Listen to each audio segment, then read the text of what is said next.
Hi, I'm Dale Patrick Morris, owner of GraphX, also known for Dale's Plantet Comics, Dale's Plantet Customs, pretty much anything Dale's Planet, and I'm blessed to be on the catwalk.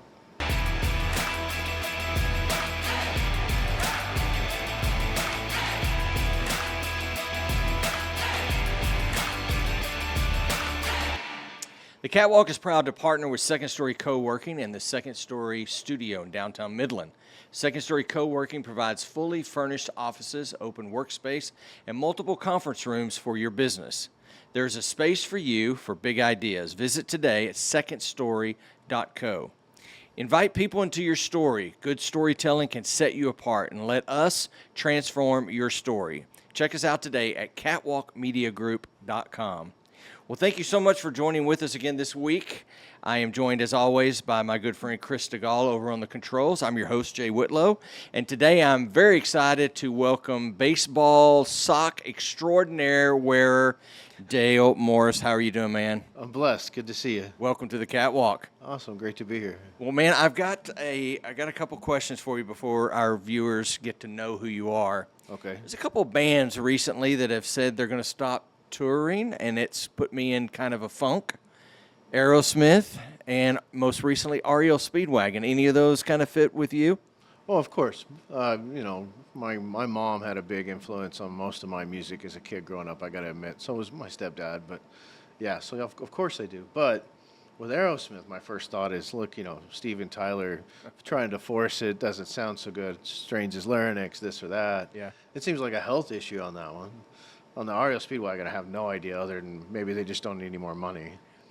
Somebody said it was irreconcilable differences. Oh, Isn't wow. that what every band goes through? Oh, gosh, yeah, that's terrible, especially at their age. They're still acting like children. Okay. I can't believe. Have you ever been to an REO Speedwagon concert?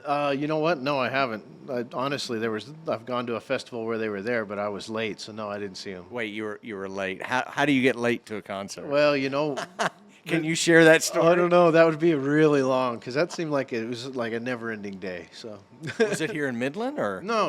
I was in Phoenix at the Phoenix. time. I lived in Flagstaff, Arizona at the time. Okay. So, yeah. So you've been everywhere. I know that you have the comic store at one time. Yep. Dale's Plantet You Comics. dabbled into some coffee, right? So I want to hit on all of these, but you told me a little bit secret earlier about a music video with the Foo Fighters and stuff. You were doing production.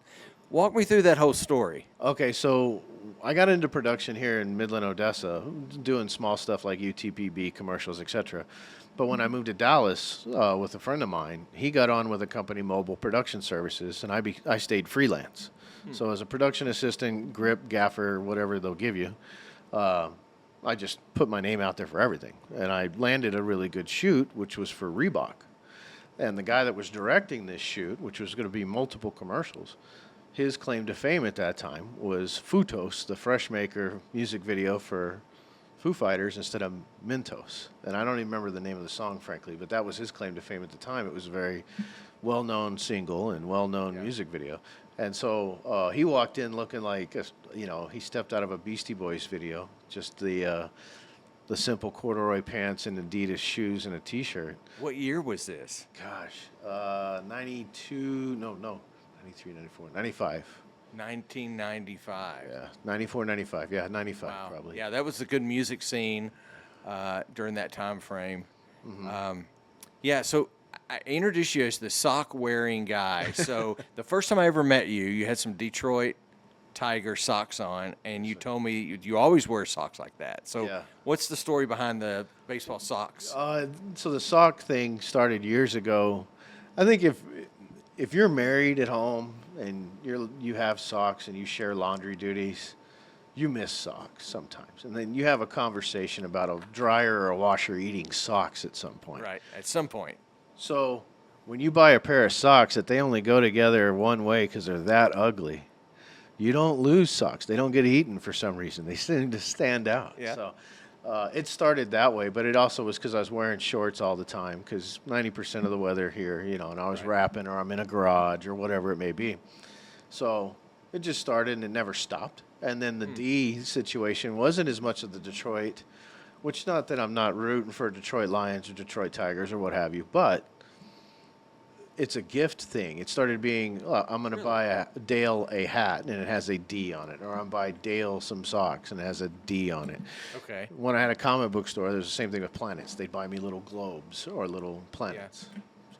Wow. So that's kind of how that started. That's cool. So it always has to have a D on it of some sort. That's pretty cool. All right, let's get into. Not always. Sometimes they're really ugly hats and socks, and they don't get worn. But They don't have anything on. nobody knows that.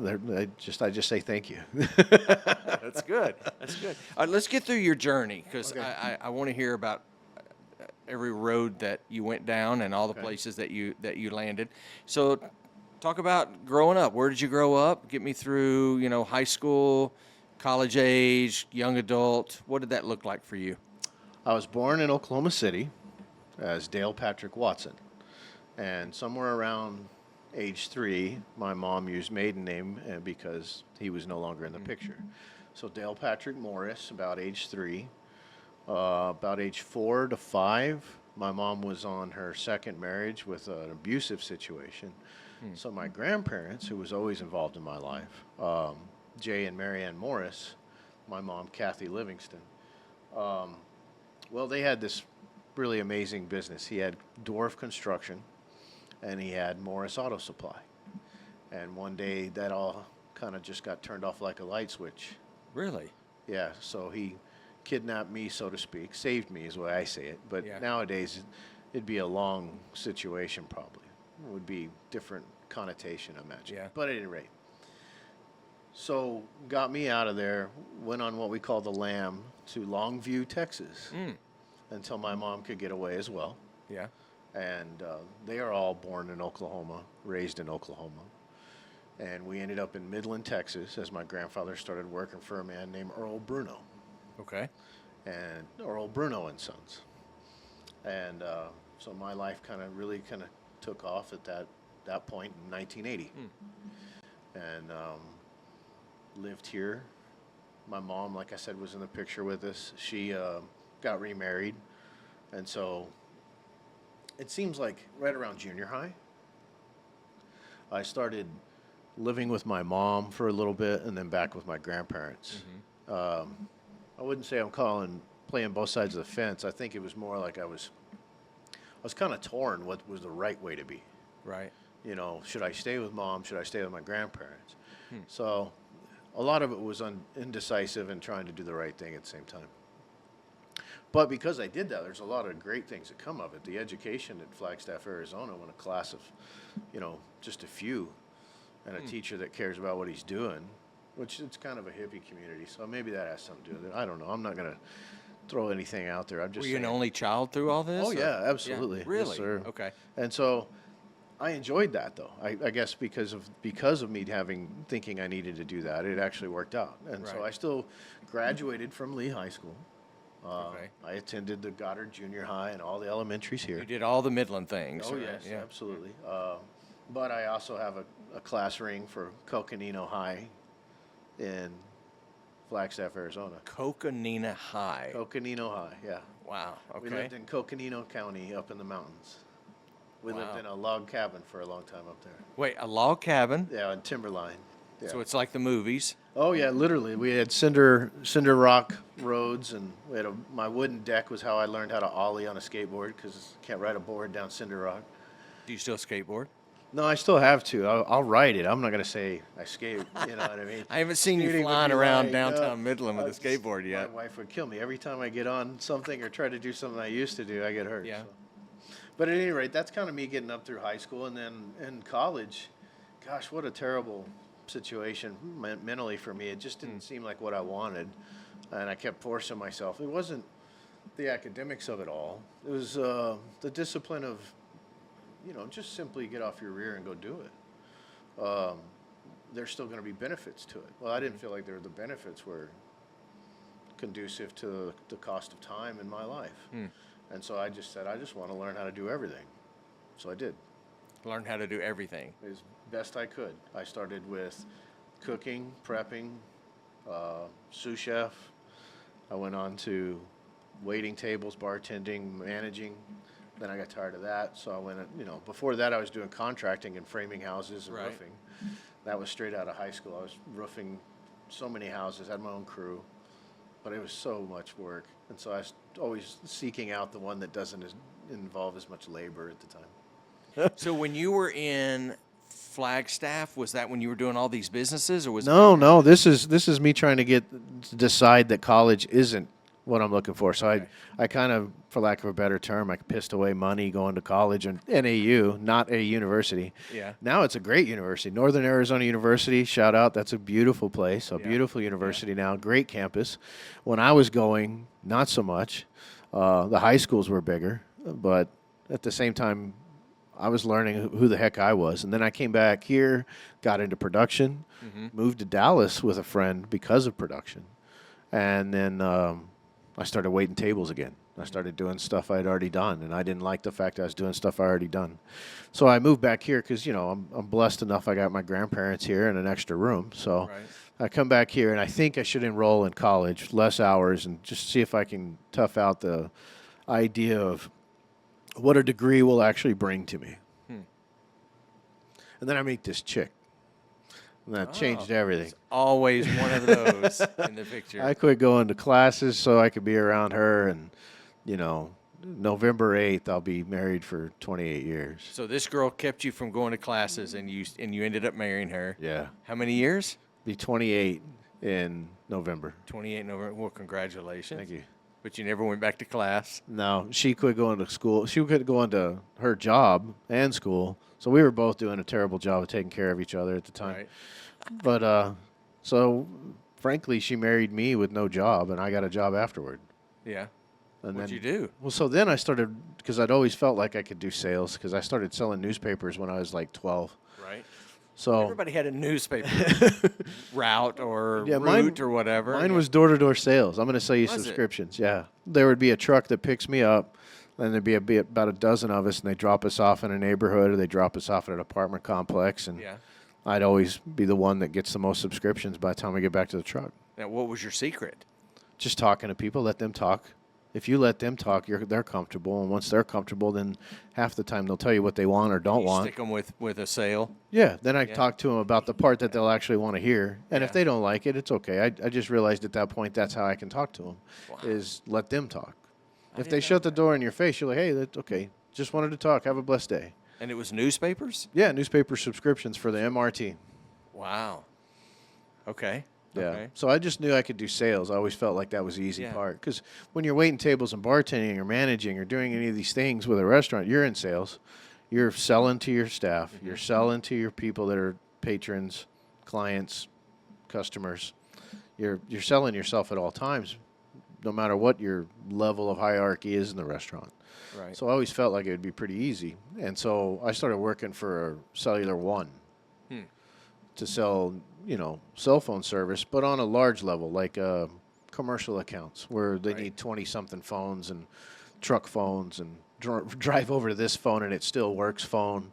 So that was my... I think I had one of those, unfortunately. And so I did that, and then next door was a comic book store. And my grandfather took me to a comic book store here in Midland when I was about 7, 8, 9 years old. I'm not sure. And I got this comic at a barber shop's how that started. So we're sitting at a barber shop to get a haircut, and there's this DC comic, and I read it cover to cover, and the barber shop gives me the comic.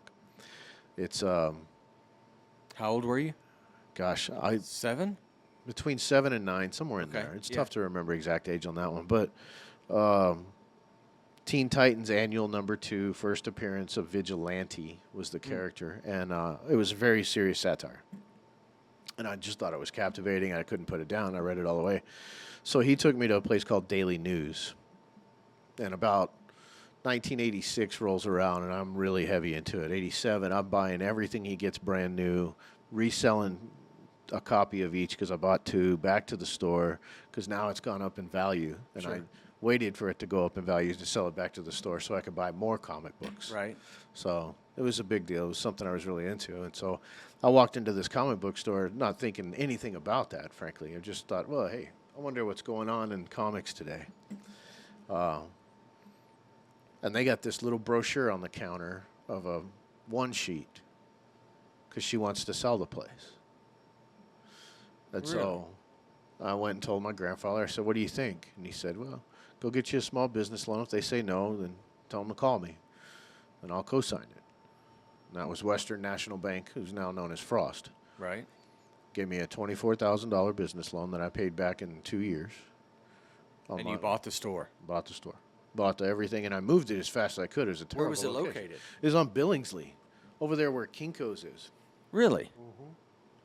And how long did you keep that in? It was a terrible location. It was a terrible location, but it was a great store. I just finished the lease as fast as I could. I was like, just get me out of here. Yeah. And so I also worked at Ski Skeller in high school, and especially in the summer. So at the opposite end of Ski Skeller, they didn't tear out the whole building. Used to be a big horseshoe of a building. They didn't tear all of it out for HEB. So they had 2 spots next to Skeller.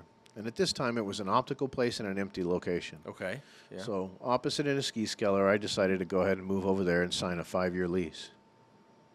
And Dale's Plantet Comics is what I changed it to, because it was Plantet Comics on Billingsley. And my grandparents and my family, actually, my wife, everyone convinced me of that, because if I started this whole new name, I have to build up this whole new thing. But if I just put my name in front of it, the people that already come to a comic book store will still know it exists. It seemed reasonable, so I just changed Dale's Plantet Comics. Not that I wanted it to be mine, Dale's, quote unquote. Right. Just happened to make sense. And so it went really well. And then people came in for every mom. There was 1 to 4 kids, because there's a grocery store next door. So I'm busy. Time waster. Yeah.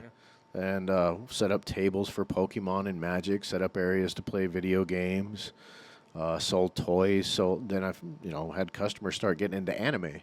Okay. And so they start bringing their own movies of VHS and whatnot to exchange, to watch, because it's hard to find these things. And so I just said, well, okay, let me try that. So I called these companies, Pioneer, ADV, Bandai, Funimation, and I convinced them I was a warehouse, and I wanted to be their #1 wholesaler. Now, my warehouse was How'd that work out? It was a 6x10 closet of a warehouse, mind you. So I was fudging a little. Just a little. Yeah, just a little. But it worked great, and I had to buy a certain amount of minimum at a 40% discount. Right. And what I did with that was I started a rental section, and then I would go to the conventions. I was already going to comic book conventions. Me and my grandfather went to San Diego Comic-Con in '97, met everybody from Stan Lee to Jim Lee. Yeah. So it was my forte to see these people at least twice a year. Now there's an anime convention that kind of bounces around different dates that also includes in our state, so I don't have to go very far for this kind of stuff. So I would set up right at the front door, typically in a convention center or hotel, with a big table and a booth and all my racks of DVDs of anime. And I would sell it cheaper than a Suncoast Video or a Hastings, which was both very popular places to buy these things at that time. And I would kill it. I'd make $45,000 in a weekend. What do you think the draw was? Just because it's so hard to get those things. They weren't on the shelves everywhere. Okay. I was a little ahead of this. You were the place that people could find that stuff. And I was still fairly ahead of the game. Didn't realize how ahead of the game I was till probably 10 years later plus. I'm selling straight off the boat international Dragon Ball Z action figures. Now you can buy them at Walmart. But you couldn't then. It was only you could find them at your place. Yeah, which you couldn't find them in the States hardly at all. Wow. Now, how long did you run that? That ran for right about a year to a year and a half, and then technology caught me, because now these things called BitTorrent started happening. You familiar with this? Yeah. So they started pirating and downloading all the anime that they were having to buy from me. Now, mind you, at the time I was doing this, my #1 sales weren't the conventions, okay? And it's because I would have to mark the DVDs down and sell a quantity. Okay, so I wouldn't mark them back up 40%. I'd mark them back up 25 at the shows, but you'd have to buy so many, 5, 6, 7 or more. A series, something that made sense so they get a complete run, right? Yeah. So I would actually sell more overseas to You did international selling. expats off my website. Huh. Expats off my website couldn't find dubbed anime, English speaking. It's always subtitled. It's never English speaking. It's never dubbed. Well, the companies I'm working with are American based. Yeah. even if they're Japanese based or Taiwan or whatever, I'm working with their American locations, which are all dubbed anime. So I'd sell. They're not going to buy one DVD to go. Well, let's just say Poland to Ireland. It's Right. could even just simply be London for that matter. But they couldn't get that stuff, so they would order $500 probably at a time. Most of the time, it wouldn't be less than that worth of DVDs. And that was my biggest sales. Was DalesPlanet.com was selling anime and DVDs more than anything. So you went from the brick and mortar Yeah. to some conventions and setting up at a hotel Yeah. to now it's online. Yeah, and then- that started with eBay because I was always you were on eBay, yeah. 'Cause I was on eBay when it looked like Craigslist. So I hired 2 guys that worked part time that were regulars in my store anyway that liked this stuff, Yeah.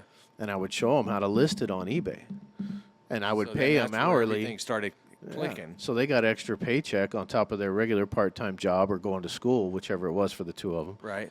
Coming in and just they'd have a stack, and I'd have a list and the pricing and how Yeah. many days that we need to have it on auction for. And so that would move my dead inventory. So because I'm a wholesaler, I got to order a certain amount. So I don't ever get stuck with that, and I can always go fresh. I'm zeroing it out over here on eBay. I can make 5 cents. I don't care. I just got to get it out. You just got to get it. You got to move it. Now, when did that end? Because I know you've. About a year and a half after that, they started downloading everything for free and everybody pirating everything. So nobody's ordering offline. No one's going to the shows you and had to buying. shut down. I said, okay, I'm done. So I contacted all the wholesalers, sent back what I had, paid the difference, and Right. decided it just needed to be a rental section of my comic book store that the run was over. But you kept the comic book store. Oh, yeah. Just kept it going for years after. And what was there one specific new item that kept coming in? Oh, always was something. I mean, Pokemon had its day. Right. Magic It had the a run. Gathering. Magic the Gathering was always in the background. There was another place in town that based themselves on role playing, so I just set up a couple of tables and allowed it on weekends, and Pokemon would typically take over the table. So a lot of the Magic the Gathering kids that Right. were more your Dungeon and Dragon type would scoot over to another location here in town that just does role playing games. Yeah. But then some of the kids are in high school. These are high intelligent kids that they look at this. It's just like an extra set of poker. It's more about how can you outwit each other. They started coming to me and requesting a table. So then it got to a point I'd let them have a table every time they'd ask me. I ended up even playing basketball hoopla with these guys. They asked me to play in a hoopla tournament. And I was the old fart out of the high school kids playing Yeah. in this thing. We stunk. I was the only good player. That's how bad we were. Well, when you left the comic book store, Yeah. right? Yeah. You put an end to that for a while, right? I think you're Yep. thinking about bringing that back at some point, maybe, or Yeah, it's come up in the past year quite a Somebody's bit. brought Yeah. that up and said, let's Yeah. do that again. So what when you sold that last comic book, you shut down the doors. Where did life take you then? So what I had started doing, gosh, in between there, I'd actually started doing a deal called Tall City Tales magazine, a free publication magazine Okay. about things that were going Yeah. on in the area. I just broke even on my 3rd issue. I'd already done my own comic book and printed other publishers' comics because they couldn't find a printer to do a low print run, and I had a finisher and all this. So I would, on the weekends, go with my grandfather and my friend to watch football in the spring and summer when there's no football. Sure. The Roughnecks had come, and so I was involved printing all their stuff. I got into large format printing. Oh gosh! As soon as I moved away from HEB as far as my comic book store location, and I put it next to Dino's Pizza. I started doing large format printing because I saw Well, you it. threw in the pizza place there, right? So like you got Dino's Pizza and you got Dale's Planet Comics, but you walk into Dale's Planet Comics and you get this. You got a cell phone store, you got a comic book store, and you got a wide format printing store all in one place. All in one spot. Yeah, but I'm in a tiny spot that Sure. I rented from an Italian out of Dearborn, Michigan, because I want to save money while I learn how to do this printing thing.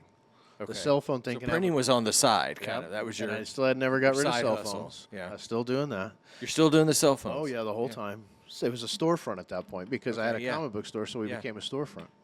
So shortly after that, I realized that this large format printing was for me. You know, Okay. I'd always done design and drew and went to college for the graphic design thing, and it was always my forte. That was my Right. connection to comic books was art, frankly.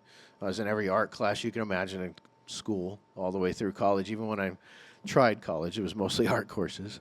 So It just seemed to fill that void, you know. In the comic book store, I had a filled void because of the art itself, right? Something I did as a kid. I was also able to do production that I had done in Dallas when I did the comic book store because I was making my own commercials. And that was a good time, editing them and putting them together, you know. Yeah. But this thing about possibility of a bigger business that might do something a little bit larger than I've always thought presented itself with the football. You know, I was wrapping cars for them. I was doing all their ads and the banners and the padded wall. You know, they were working out a deal where I got The Coliseum, Ector Yep, County. at Ector County. Yeah. Okay. So your padded wall's like 100 pads. So you got 60-something ads worth of space. So I'm printing 60-something ads for a season, plus the banners to go on the rafters. So you're talking about the padded walls, kind of like in a hockey arena, the Yes. boards, so you can Exactly. sell the ad space there. Okay. Exactly. So they would hire me to do all their printing for the advertisement they're selling. So I got to know a little bit about the inside and the outside at the same time. The person that started it had sold it to another family, the Smiths, I believe. Don't quote me on all that because that part had nothing to do with me anyway. Well, they all started suing each other, and the football team wasn't doing so good, and the attendance wasn't so good either. Sure. So And it was called the Roughnecks. Roughnecks. It was the Odessa Roughnecks. Yeah. And so it was brought to my attention by someone that works for the original founder that it's for sale, even though it's been sold. And here you came along, being the graphics guy, wrapping all the boards and bumpers to purchase. Yes. So you purchased the franchise. Yeah. So I bought the team. I wedged in between the two of them, like a big How piece long of were you owner? cheese. And like a giant stinky piece of cheese, I wedged right in between them and said, "Okay, you got to quit suing you, and you got to quit suing you, and you're gonna get this, and you don't owe them squat. You just get to skate." And that's how it worked out. For how long? So I did it in 2000. My first season was 2009, 2009, 2010, 2011, 2012. 4 seasons. 4 seasons. Were they any good? Yeah, I never. Did they win? Well, I always made playoffs. I never not made playoffs. Put it that way. I never got a championship, but I was always in the playoffs or deep in the playoffs every season I owned them. Yeah. Anybody play for the Roughnecks that's in the NFL or Oh anything? yeah, absolutely. We had Who did you? Anthony Armstrong played with McNabb at Washington. Yeah. He was his number one connection. He went to West Texas A&M and played for the Roughnecks. Right. A guy named, oh gosh, I called him Blanket because I call him Blanket? Blanket. Yeah, because he's a defensive back, and Yeah. so I had two. I'd always nickname the players because they would, Yeah. based on their attributes or their name. And he had a name that was close to Blanket, and that's what he would do to their wide receiver. He just blanketed him. Just covered them. And so he got a chance to play with the Packers for a little while. Okay. Running back that played for us was Javorski Lane, still the leading rusher for A&M today. Yeah. I had to help him in lots of ways. Good kid. He was an adult before he was an adult. He had like 3-4 kids early. Yeah. So I was just trying to be there for a guy that, and he got an NFL career after that, very solid one. He played for my Buccaneers. Right. Your Buccaneers. That's right. I did not know that. So you are a Buccaneer fan. Yes, very much so. So my grandfather raised me, therefore I'm an OU fan. Okay. Sorry to hear that. Most Texans are, but that's all right because I was raised Texan, so I'm probably the only person that's not butthurt at the Red River Showdown because I'm rooting for both teams. I was raised this way. Well, I had a guy last week who said there's 2 schools in Oklahoma, Sunday school and Oklahoma State. I was like, that was perfect. That's pretty good. Now, would you own a football team again? No. Would you do that? Would you No, go down that road? I would never be in professional sports ever again Why? on any level. It's the most deceiving business I've ever been in. Deceiving. Yeah, everybody's a liar. You can't trust anything. It doesn't matter what's on paper. It's just going to be whatever it happens, happens. It's just always so many bad things. Now, don't get me wrong. In West Texas, it was probably the most successful. Now, you have to understand the story of what I was in was it wasn't just the Roughnecks. Then I became part owner of the Rough Riders of Abilene, part owner of a San Angelo team, part owner of a Houston team. Dumb enough to buy rights to own an Oklahoma City team. You said dumb enough. So Yeah, that was a real bad one. those are some mistake buys. Yeah, so that one was a bad one. We get there thinking, me and my grandfather, mind you. The Oklahoma City team. Yeah, me and my grandfather are all about the football, so that's just mine and his, right? Yeah. Now, don't get me wrong. The whole family has a say-so in anything we ever do. That's just how we are. But I convinced him that we should shell out $99,000 and buy a football team. So anytime we're doing stuff, What a that's number. us. Yeah. 99,000. Yeah, well, I convinced them that's what they should take because you're suing you, you ain't got squat. I'll give you 99, not a penny more. And so that's what we did. So I bought assets for less than half that for the Oklahoma City team to run my own franchise. So should have been rotten in Denmark at that point to say, why would they sell it to me for so cheap? Why would they sell their assets for so low? Turned out they had ruined my market of Oklahoma City. They had caught fire to 2 apartment complexes and a hotel. The players? Yeah. Oh, wow. During their housing over the course of 3 seasons. That's not good. So I find that out knee deep in the situation of I already own it. So now I'm housing guys like 45 minutes to an hour away because nobody will take it. Right. And it just got worse from there. So about mid-season, I hired semi-pros, gave everybody a severance check, said go home. And that was it. That was it. When did you wash your hands of all the teams? I started the Lone Star Football League right after that, and I took all the Texas teams that were in that league with me. And I ran that for 2 seasons and said, I want to go back to doing graphic design full-time. Yeah. I'm done. And my peers said, we can do without the Roughnecks, we can't do without Dale. And I said, you can't afford Dale, and I don't want to do this anymore. That's smart, yeah. And they were honest, and I was honest, and that's how we've always been. I mean, we drew the league up on a chalkboard at a hotel room in Austin one day. Yeah. When I got so mad at the person that was running the league, mind you, was also the person that started the Roughnecks, cashed my letter of credit, my letter of credit, and held it ransom till I finished that season with those semi-pros. Wow. So then I was like, I'm done with this. I'm going to go start my own league. So you finished off comic books. You finished off football. And all the while kept doing graphic design. You're doing graphic design. And I got rid of the phones, too, at some and point. you got phones in there. So cell phones, Sailor One got bought out by Altel. Shortly after they got bought out by Altel, I'm juggling a magazine, a comic book store, and a print shop, and I've got all these things going on. So I brought in a lady that I knew that had her own little store on the south side. And I said, why don't you just set up in here? And I got a little kiosk set up for this thing already in the shop. Mm-hmm. Just sit in here for however many months you feel comfortable. You get tired of doing it, stop. But this way, the people that come to me for this stuff know to come to you, and they'll start going to your location. So her and her daughters and whatnot. Now, mind you, unfortunately, she's no longer with us. You're familiar with Addie's Diner? Mm-hmm. Okay, it's her. It's her. Okay, yeah. Yeah. So she was great. She's a sweetheart. Janie had J&G Wireless. Yeah. And so she did that for a while, and then the phones followed her, and I was done with it. When did you start slinging coffee? All right, so that's somewhere in the midst way of long, phones, long ways down. And so I books. bought a building for the comic book store and the print shop and the cell phone store in 2002. Right. I sold it in 2017 along with my house to buy a bigger house and build my own shop just outside of town because I couldn't stand having a storefront.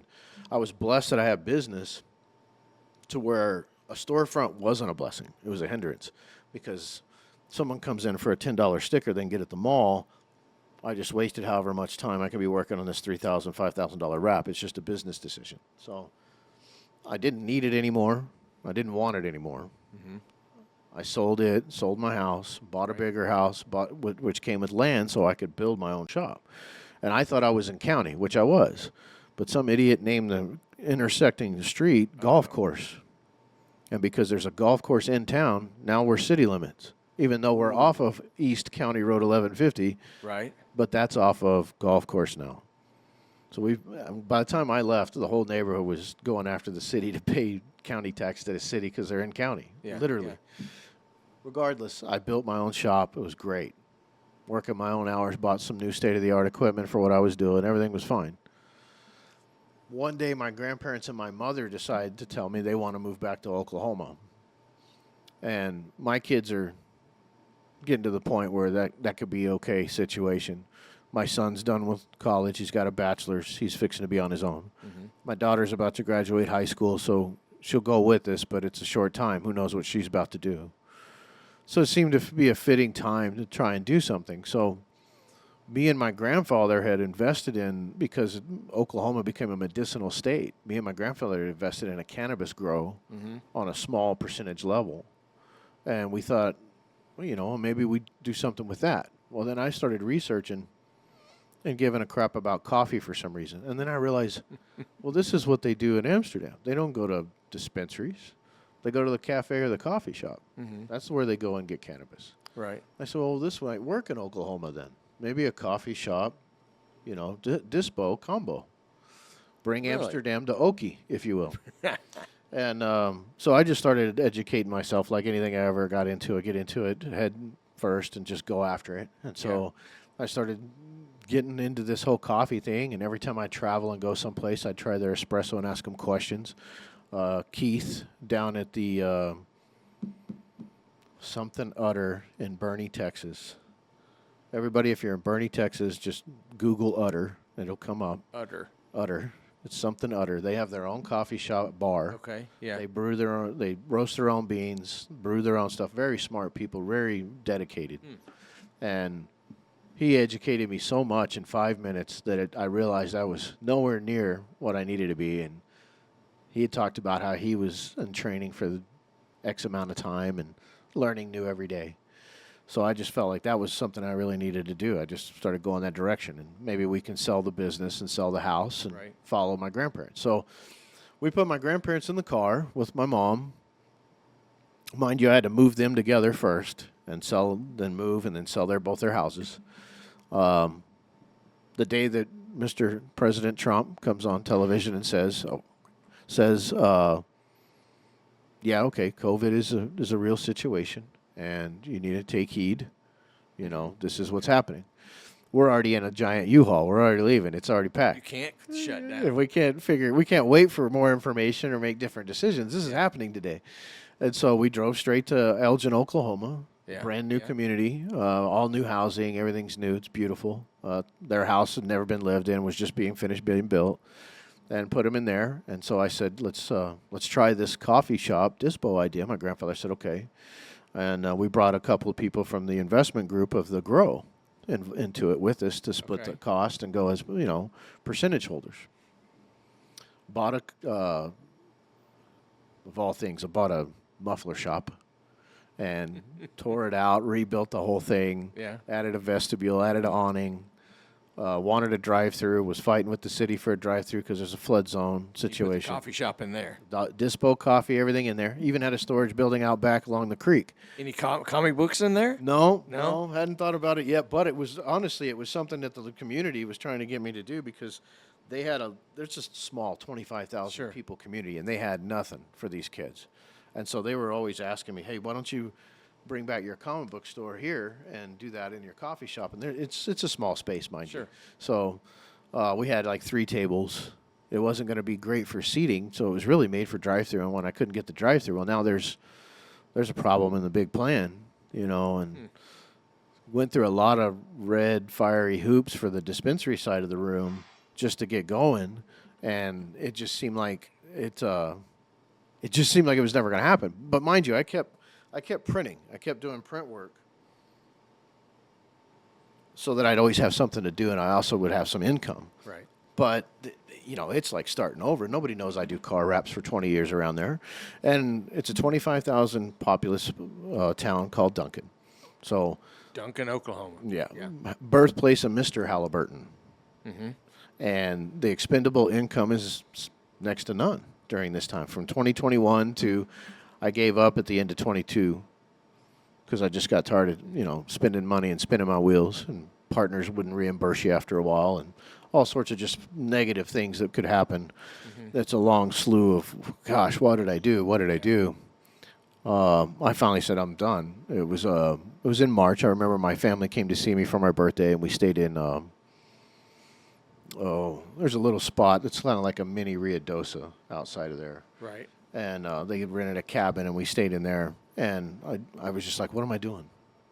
And so the whole time, mind you, I bought a house here that was smaller because my wife had a job at the time. Her business had changed. Her dad's business had folded unintentionally. Right. She had to find a job. She was working it. She liked it. My daughter had just started college, bought a smaller house. You guys stay here. The house we bought for the grandparents and my mom has a place where I can stay while I'm there. So I was only home 4 to 8 days out of the month at a time. Oh, wow. Because there's no employees. I hired a part-time sometime to fill in so I could go home for extra days that has, barista experience that could actually make coffee. And the coffee portion was good. I was getting great reviews. I was obviously doing something right. I befriended a guy that roasted for fun at his house and bought his coffee beans to sell and roast and do my thing. So I got, fairly excited about it. I got really into it, and I didn't really want to let it go.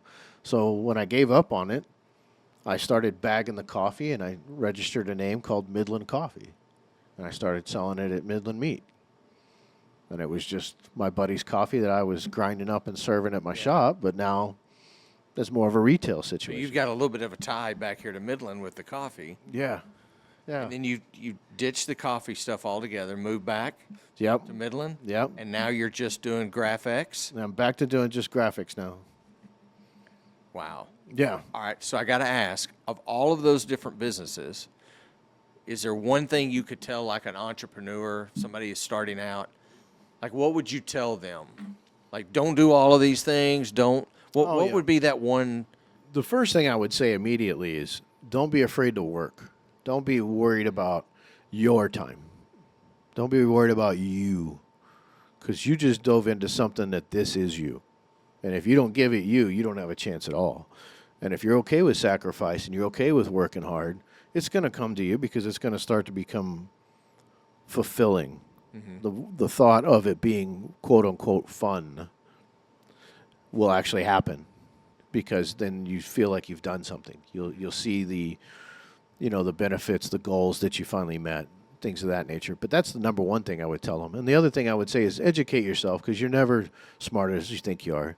You're never too smart in anything. Everybody's a sponge. We learn all the time, every day, all of us, even us experts and degree holders and what have you. We're all learning, even in our own occupations, our own specialties. We find stuff new all the time. That's the beauty of it. Embrace it. Don't look at it like you know it all and you're just going to go bulling in it.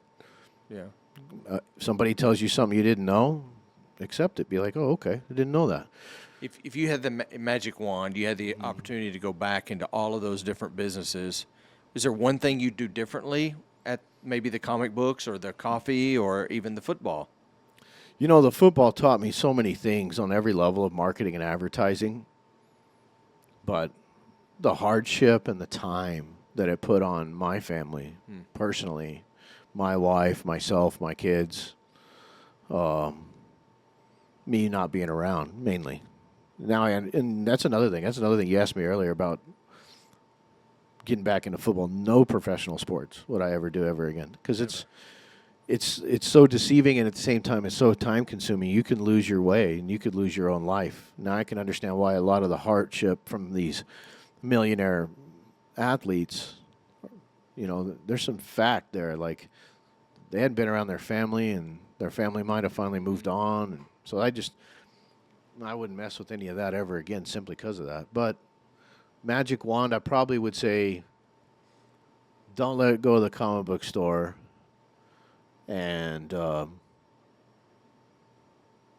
probably done the football thing a little different. Yeah.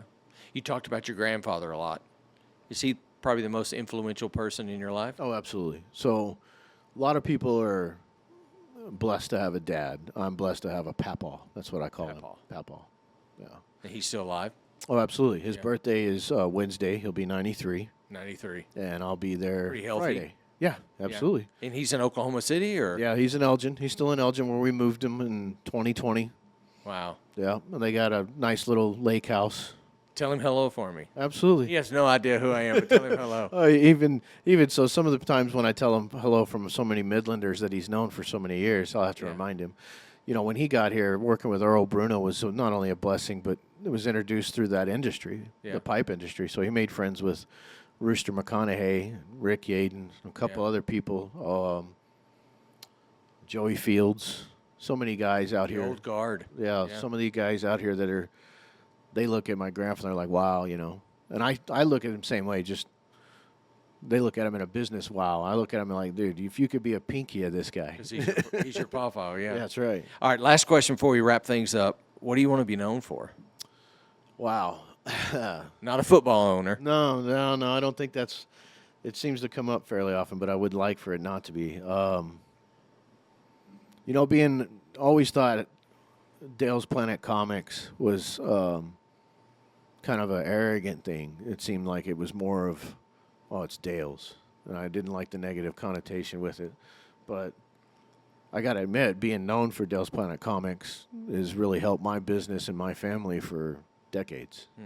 So I guess that would be fine. If that's all I was known for, I'd be all right with that. But at the end of the day, I'm a good dad. I'm a good husband. Those are number one. I mean, family's first. Yeah. If when I was saying you can't think about yourself when you start off as a small business or an entrepreneur situation, you can't. But if you have a family, that changes it too. You got to think of them first. So every business decision now becomes a family decision. And so I think I'd like to be known as a great dad and a great husband. And then if I'm known for Dale's Plantet Comics after that, that's cool. That's cool. Good word. I appreciate it. Thanks for being here, for sharing a little bit of your story and stuff. Dale Morris, everyone. Hey, thanks for having me. You bet. Thanks for joining with us, and we will see you next week. Don't forget, like, share, and subscribe. All of our platforms. Check you next week.